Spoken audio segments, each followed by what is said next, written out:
Selamat malam kepada penggemar-penggemar cerita seram di PR Page. Segala penceritaan dalam video ini adalah berdasarkan kisah benar yang telah dikongsikan kepada saya oleh follower-follower saya, dan saya merahasiakan identiti sebenar mereka ataupun kamu.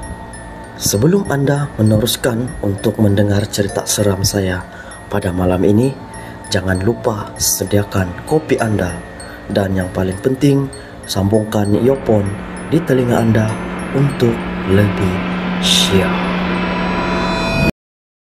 Selamat malam, biar page. Nama saya Joe, bukan nama sebenar saya.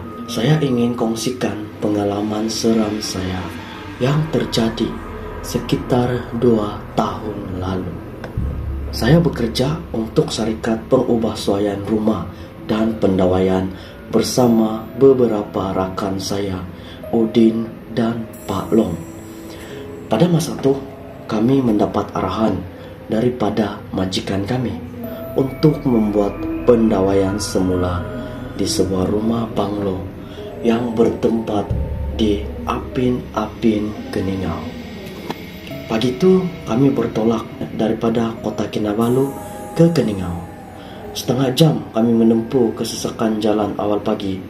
Van yang dipandu Udin akhirnya sampai dan masuk di sebuah taman perumahan. Coba kamu tengok alamat, berapa nomor rumah tuh? Udin bertanya kepada kami. Lot 21 nih saya nampak, balas Pak Long yang duduk di hadapan. Kami memanggilnya Pak Long sebab usia dia lebih tua daripada kami. Lagipun Pak Long ialah ketua kumpulan kami ini. 5 minit berpusing-pusing dalam taman itu, akhirnya kami jumpa juga rumah yang kami cari-cari itu.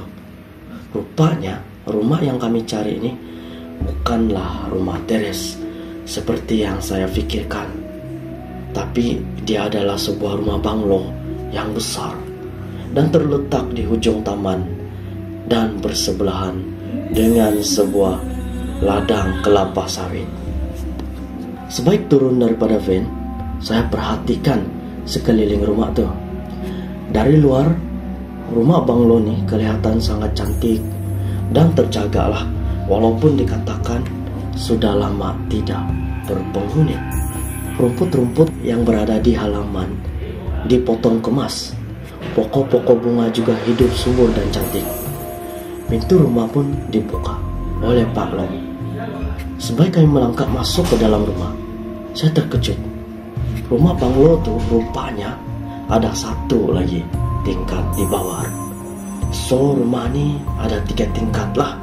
Dari luar kelihatan kita nampak macam 2 tingkat saja, tapi bila kita masuk rumah tu dia sebenarnya 3 tingkat dan ada tingkat di bawah tanah. Mata saya memerhati sekeliling. Apabila memasuki banglo tu, ruang dalamnya dipenuhi perabot-perabot di setiap sudut rumah tu, tetapi kebanyakannya ditutupi dengan kain. Kain yang menutupi perabot tu saya tengok pun sudah berhabuk. So maksudnya sudah lama lah rumah ni ditinggalkan begitu saja. Betul lah, tidak pula orang yang tinggal sini, kata saya dalam hati. Siapa pemiliknya pun saya tidak tahu. Tanpa berlengah, kami pun memulakan kerja kami. Udin dan Pak Long membuat pendawaian baru di ruang tamu. Saya pula di bahagian dapur rumah. Sedang saya memecahkan dinding semen sambil saya tengah berdiri di atas tangga untuk mengeluarkan wayar yang lama. Tiba-tiba saya terdengar ada seperti barang yang jatuh.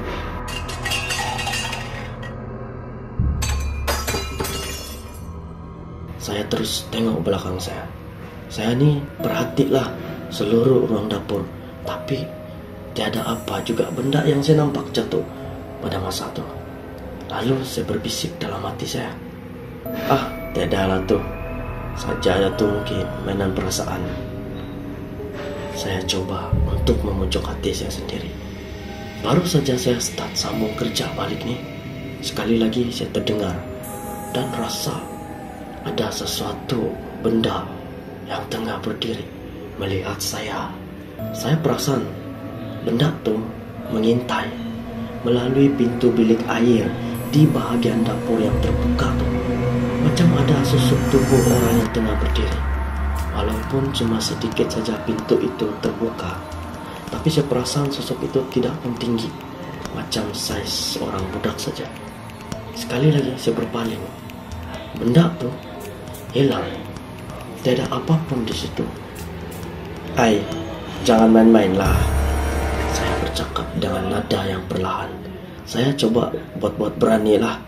Padahal masa itu jantung saya berdebar kencang sudah. Tanpa mempedulikan benda itu, saya meneruskan kerja saya. Baru beberapa kali saya ketuk dinding itu, saya tergamam dan terkejut. Dengan pantas saya lompat dari tangga di mana tempat saya tengah berdiri itu. Terus saya berlari pergi ruang tamu sambil saya memekik, "Hantu! Hantu! Hantu!" Jeritan saya tuh mengejutkan Udin dan Pak Long. "Woi, kau kenapa?" tanya Pak Long sama saya.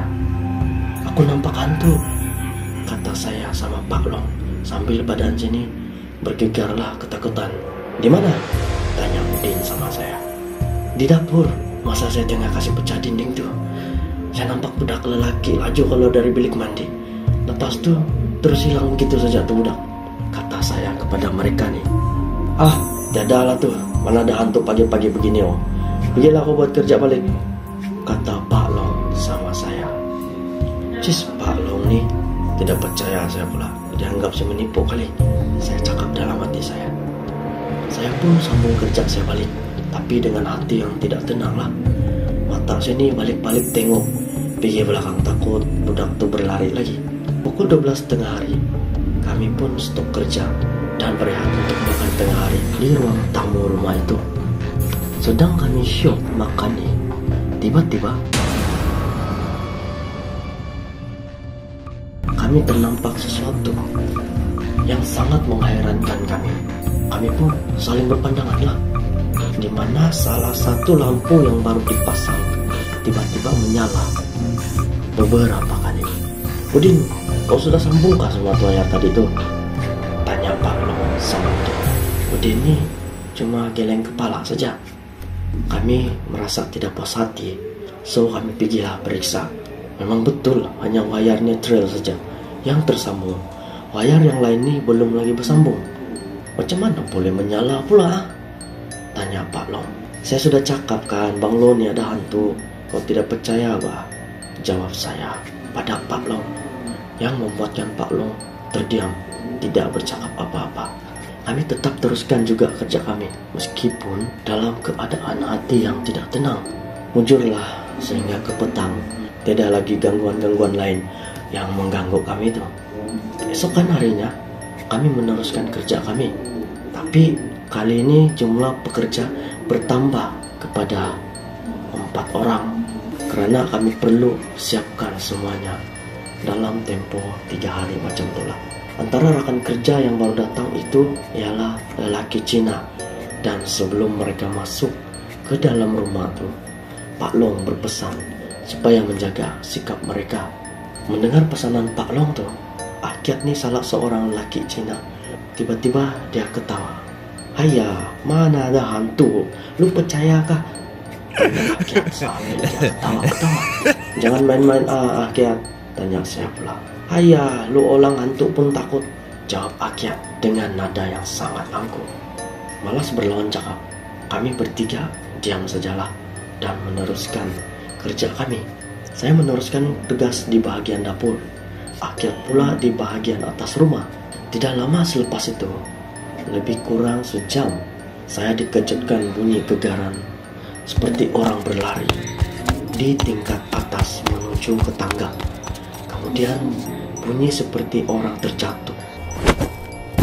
Akyat tergolek atas lantai depan tangga rumah itu. Rupanya dia melompat dari atas ke bawah. Akyat bangun dan terus berlari keluar rumah. Muka dia ini nampak cemas betul lah dan pucat. Semua yang nampak kelakuan Akyat tuh juga ikut berlari untuk melihat Akyat, termasuk saya. Waktu itu badan Akyat berpeluh dan menggigil.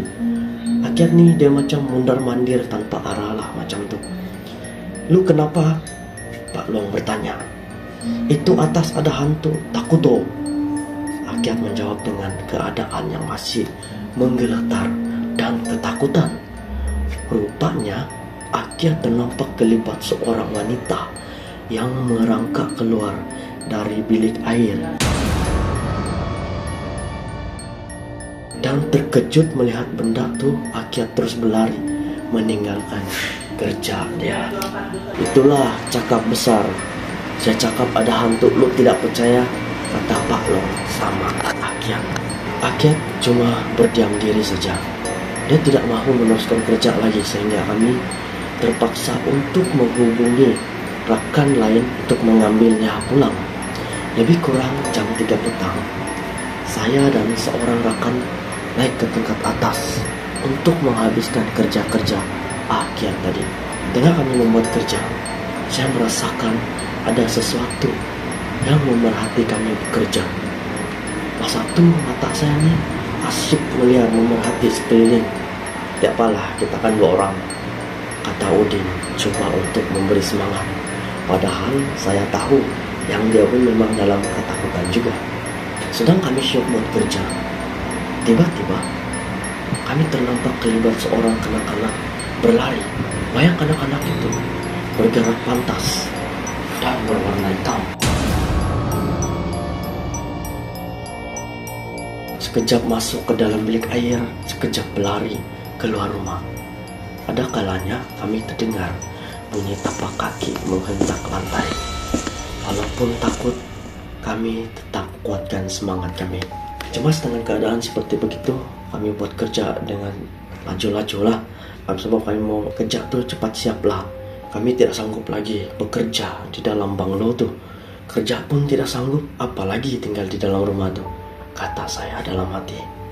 Entah siapa pemilik banglo ini, saya pun tidak tahu. Adakah dia tahu tentang semua gangguan ini? Saya pun tidak pasti. Saya berbisik dalam hati saya. Jam menunjukkan 5:30 petang. Kerja-kerja pendawaian pun selesai. Selepas mengemas, saya sama Udin pergi ke bawah. Mulanya, saya tidak tahu siapakah lelaki tua itu. Ini Pakcik Aminah, tuan rumah ini nih. Pak Long perkenalkan kepada kami.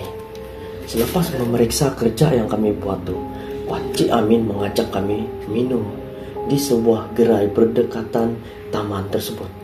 Kami pun ikut sajalah. Waktu itu kami tidak menceritakan apa yang terjadi di dalam banglo itu. Tapi sedang kami syok bercerita, Pakcik Amin tiba-tiba tanya sama kami, "Masa kamu buat kerja di rumah tuh, kamu ada kena ganggu kah?" Tanya Pakcik Amin sama kami. Saya yang tadinya menundukkan kepala terus mengangkat muka dan menjawab, "Ya ada, saya ada nampak budak," kata saya kepada Pakcik Amin. "Saja tuh, dia buat kau main batu," balas Pakcik Amin pula. Ajak main? Itu bukan main, dia kasih takut kami, manalah semua main dengan benda-benda begitu," jawab saya pula. "Pakcik tahu gak pasal tu rumah tu berhantu?" Soal Pak Long pula sama Pakcik Amin. Kemudian Pakcik Amin menceritakan kisah sebenar rumah banglo itu. Katanya rumah banglo itu adalah milik arwah anaknya. Dan banglo itu juga menyimpan sebuah kisah sedih untuk keluarga Pakcik Amin. Kisah itu terjadi sekitar 10 tahun lalu. Masih belum banyaklah perumahan di kawasan itu. Banglo anaknya itu terletak di ujung sekali dan berdekatan ladang kelapa sawit, di mana ladang itu dulu adalah sarang penagih dada. Suatu hari, menantu perempuan dia mendapat panggilan daripada pembantu rumah. Hanya beberapa patah perkataan saja, talian tiba-tiba terputus. Merasa tidak sedap hati, menantu dan anak dia ini bergegas pulang. Sampai di rumah, pasangan suami istri itu terkejut. Rumah mereka telah diceroboh pencuri. Yang sedihnya nih, cucu pakcik yang baru berusia 2 tahun dan tidak berdosa lagi kena bunuh. Perut dia pun terbelah. Pembantu rumah pula kena telar di leher dia. Yang buat benda begini nih orang yang menagih, kamu tahu, kata Pakcik Amin kepada kami. Kejadian itu meninggalkan kesan yang sangat mendalam kepada Pakcik Amin sekeluarga. Paling teruk adalah menantu dia, kata Pakcik Amin. Anak menantu pakcik tu dia tidak boleh terima kejadian tu. Yalah kan, anak tunggal mati kena bunuh. Siapa tidak sedih kan, kata Pakcik Amin. Mana anak pakcik sekarang? Tanya saya pula. Itulah yang buat pakcik sedih juga. Lepas hilang cucu, pakcik hilang anak menantu pula, jawab Pakcik Amin sama kami. Pakcik Amin diam seketika. Selepas itu dia sambung balik cerita dia. Mungkin Pakcik Amin tu tengah mengimbas baliklah kisah-kisah yang lalu tu. Anak menantu pakcik dia mati bunuh diri, kata Pakcik Amin.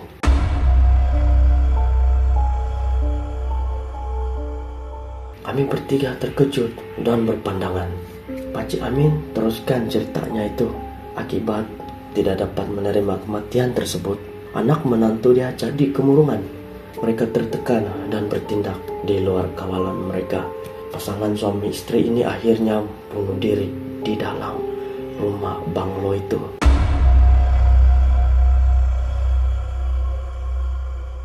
Lebih menakutkan, kata Pakcik Amin, mereka mati dengan cara menggantungkan diri mereka di dalam banglo milik mereka sendiri.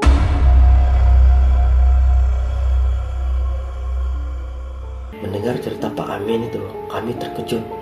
Dan sekali lagi, kami berpandangan antara satu sama lain. Jadi, yang kami nampak dalam banglo itu ada Karo, cucu Pakcik Amin, dan menantu dia, kata saya dalam hati. Kemudian Pak Long bertanya, jadi pakcik renovate rumah tu, pakcik mau tinggal sana balikkah? Tidaklah, pakcik ada rumah sudah bah. Pakcik kira mau kasih jadi homestay lah atau rumah tu, jawab Pakcik Amin.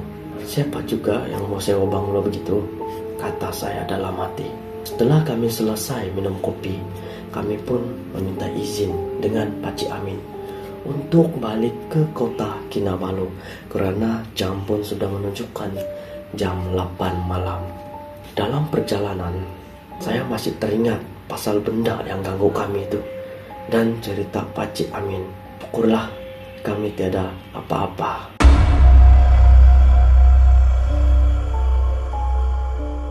Sekian penceritaan daripada BR Page pada malam ini.